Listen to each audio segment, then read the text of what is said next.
Sniper Unlimited Kill. Film berawal dari pemakaman seorang legendaris sniper yang bernama Worthington, yang tewas dengan cara menembakkan senjata di mulutnya. Usai mengikuti pemakaman, Brandon bertemu dengan pimpinannya Miller. Dalam pertemuan tersebut, Brandon menyampaikan ia khawatir dengan pekerjaannya sebagai sniper. Worthington terbukti memiliki 86 misi, sedangkan Brandon sudah melaksanakan 63 misi yang ia selesaikan. Sehingga ia khawatir dengan dirinya akan sama dengan si legendaris Worthington. Dalam pertemuan tersebut, Miller terus memberikan kepercayaan diri kepada Brandon bahwa ia bisa melakukan tugas yang diberikan. Namun Brandon mengatakan ia tidak bisa melakukan hal tersebut karena ia tidak fokus. Namun Miller tetap memberikan semangat kepadanya dengan mengatakan hasil tes fisik dan psikologi sangat baik Brandon. Miller terus berharap karena mereka membutuhkan Brandon dalam tugas tersebut.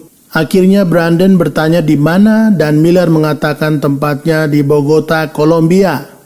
Ia akan bertugas dengan Satgas Gabungan Komando Selatan yang dikepalai oleh ayahnya, ahli senjata Thomas Becket. Selanjutnya Brandon tiba di Bogota, Kolombia dan dijemput menggunakan mobil menuju markas besar kepolisian lokal Bogota.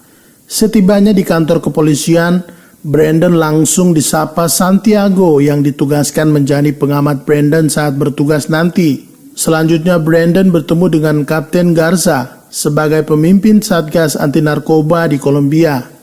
Brandon juga bertemu dengan ayahnya Thomas Becket. Setelah berbincang, Brandon diberi berkas Morales dan Kapten Garza mengatakan Morales adalah pemimpin gembong narkoba dan juga penyelundupan di perbatasan Amerika. Dia memiliki jaringan yang susah untuk dilacak. Selama 10 tahun, ia menghilang dan saat ini ia kembali dan semua pesaingnya satu persatu dihabisinya. Kini ada isu yang beredar ia menggunakan sniper bayaran. Kapten Garcia mengatakan lusa nanti Morales akan berada di suatu peternakan yang berada di luar kota dengan jarak yang diperkirakan 15 km. Setelah berdialog, datang Estrada dan dengan gampang mengatakan ada perubahan. Operasi dimajukan 1 hari untuk menangkap Morales. Dari perubahan operasi tersebut, Brandon mengatakan ia harus menganalisis drone dan mengecek pemetaan. Namun dengan keyakinan seorang wanita, Estrada mengatakan besok kita akan menangkap Morales atau ia akan terus membuat teror. Kemudian dengan ragu Estrada menanyakan langsung kepada Brandon, apakah misi ini kamu bisa laksanakan? Brandon pun menjawab, itu sebabnya aku dikirim untuk melaksanakan misi tersebut. Estrada pun mengatakan, pelajari semua lalu istirahat, karena besok adalah hari yang penting. Keesokan harinya Brandon dan Santiago menuju ke tempat target dengan mencuri hutan, sedangkan Kapten Garcia dan Estrada bersama tim lainnya menggunakan 2 truk dan berhenti tidak jauh dari peternakan. Kedua tim langsung menyusuri hutan dan menuju ke rumah peternakan. Sesampainya di rumah tersebut, kedua tim langsung masuk dan menggeledah rumah tersebut. Karena operasi tersebut sudah diketahui oleh Morales, Morales menaruh bom di rumah peternakan tersebut dan mengakibatkan bangunan tersebut hancur dan beberapa anggota kena ledakan tersebut.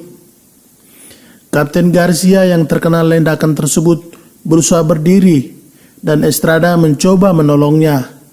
Namun sniper bayaran Morales berada di luar pekarangan dan siap menghabisi Estrada. Karena Estrada terhalang satu mobil, sniper menembak kaki kanan Kapten Garcia. Setelah tembakan tersebut, Brandon dan Santiago mencari posisi sniper bayaran tersebut. Estrada yang melihat Kapten Garcia kesakitan langsung menghampiri Kapten dan menarik Kapten untuk berlindung. Namun baru beberapa langkah sniper bayaran langsung menembak dan tepat kena di muka Kapten Garcia. Brandon dan Santiago telah melihat posisi sniper tersebut dan Brandon menembak, namun peluru Brandon berada tepat di sisi kiri sniper tersebut. Karena ketahuan, Sniper bayaran Morales langsung bergerak dari tempat tersebut. Selanjutnya tim melakukan rapat dan agen khusus Departemen Keamanan Dalam Negeri John mengatakan dari operasi tersebut kita kehilangan 8 orang dan 1 pejabat tinggi sehingga operasi tersebut harap dihentikan. Namun Braden meminta diberikan waktu 48 jam untuk melakukan pelacakan. Selanjutnya Brandon, Santiago, dan Estrada menuju ke rumah persembunyian milik DIA yang berada di lingkungan Las Cruces. Namun persembunyian mereka tetap diketahui karena ada orang dalam yang menelpon Diablo, penembak bayaran itu.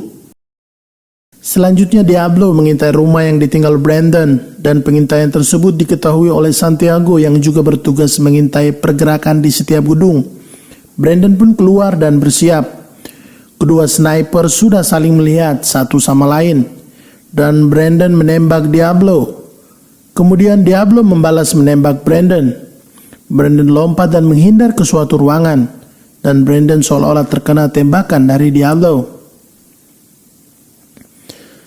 Selanjutnya tim mendengar analisis peluru yang ditembakkan Diablo yang disampaikan oleh Miller dan Miller mengatakan peluru tersebut adalah peluru standar cerdas pemandu laser. Selanjutnya Brandon, Santiago, dan juga Estrada berpindah tempat ke bagian selatan karena dinilai rumah yang mereka tinggal tidak aman. Di tempat lain Morales sedang berkumpul dengan anak buahnya. Usai bermain biliar, Morales menodong pistol kepada salah satu anak buahnya yang sedang bermain biliar bersamanya dan ia mengatakan tidak boleh takut memperjuangkan apa yang menjadi milikmu di dunia ini. Usai menyampaikan hal tersebut, Morales bersama satu anak buahnya duduk dan menikmati minuman. Morales mengatakan saat ini tujuan kita sudah dekat. Hanya 2 rute di Amerika Tengah yang belum dikuasai. Apabila sudah didapatkan, semua yang melintas di perbatasan akan dikendalikan oleh kita, kata Morales. Setelah berbicara, Morales menyuruh semua anak buahnya untuk mencari Brandon dan Estrada dan menghabisinya. Dalam perjalanan menuju rumah persembunyian, Estrada diberikan informasi oleh pendeta tentang alamat rumah penembak bayaran Morales yang namanya disebut Diablo. Selanjutnya, mobil yang ditumpangi Brandon, Santiago, dan Estrada ditabrak oleh truk dan dari dalam truk tersebut keluar anak buah Morales memegang senjata dan menembak mobil yang ditumpangi tim Brandon. Dan baku tembak pun terjadi, semua anak buah Morales tewas. Santiago dan juga salah satu petugas lainnya tewas, sedangkan Brandon dan Estrada selamat. Dari kejadian tersebut, Estrada menuju ke alamat yang diberikan pendeta, namun tempat tersebut merupakan daerah kekuasaan Morales. Setibanya di depan rumah, Estrada sudah dipantau oleh kelompok geng. Saat bertemu dengan Maria Ramos, Estrada ditendang dan disiksa oleh kelompok geng tersebut. Beruntung, Brandon tiba dan menembak semua anggota geng tersebut. Dan Estrada mengambil kalung milik Maria Ramos dan identitas penembak bayaran Morales dapat diketahui. Karena tidak mempercayai semuanya, Estrada membawa Brandon untuk bersembunyi di rumah pendeta yang menjadi informan Estrada selama ini. Selanjutnya Morales bertemu dengan Diablo di rumahnya. Dengan menyodorkan uang $500, Morales mengatakan ia harus menghabisi Brandon dan Estrada. Setelah selesai, $500 sisanya akan diberikan. Selanjutnya, Diablo mencari tahu keberadaan Brandon dan Estrada. Dan informasinya disampaikan bahwa mereka bersembunyi di rumah pendeta Carlos. Selanjutnya Diablo mengatakan tangkap dia untuk aku. Selanjutnya Estrada bertemu dengan Brandon dan mengatakan pendeta Carlos mengirim SMS jam 10 bertemu dengan dia di depan gereja. Namun saat Estrada menelpon pendeta, tidak ada respon dari pendeta Carlos. Hal tersebut mencurigakan Brandon sehingga Brandon dan Estrada bergegas menuju suatu gedung yang berhadapan langsung dengan gereja dan memantau dari gedung tersebut. Hingga larut malam suatu mobil berhenti depan gereja dan menggantung pendeta Carlos dan mobil tersebut langsung pergi. Estrada yang melihat penderitaan pendeta Carlos, ia berencana ingin menyelamatkannya. Namun Brandon menyampaikan ini adalah jebakan. Namun melihat pendeta yang semakin sekarat, akhirnya Brandon menembak tali hingga putus dan pendeta pun terjatuh. Pendeta berdiri dan melepaskan tali yang melilit lehernya.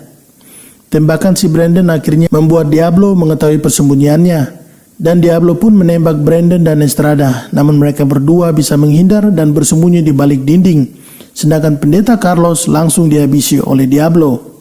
Keesokan harinya, suara tangisan umat atas kematian pendeta Carlos. Petinya diusung, Brandon dan Estrada juga hadir dalam acara pemakaman tersebut. Di tengah kerumunan masyarakat yang berduka, tiba-tiba Brandon melihat seorang pemuda yang bergabung dengan geng tersebut hadir dalam pemakaman. Karena melihat Brandon, pemuda tersebut lari, dan Brandon pun mengejarnya dan menangkapnya, dan mengatakan Morales membunuh pendeta Carlos, sehingga Brandon berharap ia dapat memberitahu di mana tempat persembunyian Morales. Brandon berjanji akan melindunginya. Akhirnya tim khusus menuju ke suatu tempat penginapan dan menangkap Morales dan anak buahnya di tempat persembunyiannya, dan Morales dibawa ke Miami menggunakan helikopter.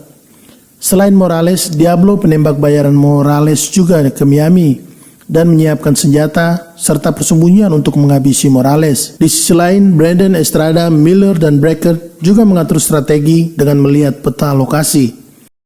Setelah menganalisis, Miller membawa Brandon dan lainnya ke mobil miliknya dan memperlihatkan peluru yang bisa menyeimbangi peluru Diablo. Selanjutnya, Morales akan dipindahkan dengan konvoi kendaraan yang lengkap dengan penjagaan. Brandon yang mengetahui bahwa John adalah pengkhianat dan sering memberikan informasi kepada Diablo dan juga Morales, maka Brandon menyampaikan bahwa konvoi itu adalah umpan, sedangkan Morales ada di bawah menggunakan mobil van. Informasi tersebut langsung disampaikan John kepada Diablo yang siap dengan senapan miliknya di depan gedung, dan juga gangster bersenjata yang berada dalam mobil.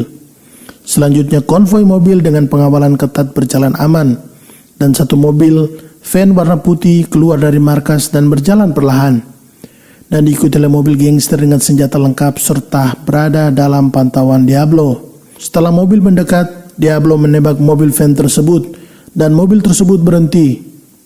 Gangster yang menggunakan mobil turun dan menembaki mobil tersebut. Di sisi lain, Miller menembaki gangster yang menembak mobil van tersebut. Estrada dan Brandon terus mencari tempat persembunyian Diablo, dan Diablo menembakkan peluru keduanya. Mobil van tersebut hancur. Akhirnya tempat persembunyian Diablo diketahui Brandon, dan Brandon langsung menembak, dan pelurunya Brandon tepat berada di atas kepala Diablo dan meledak menghancurkan kepalanya. Selanjutnya, Miller, Brandon, dan Estrada menangkap John sebagai informan kepada Morales dan juga Diablo, sedangkan Morales dibawa ke Miami untuk mengikuti persidangan. Oke pemirsa, itulah film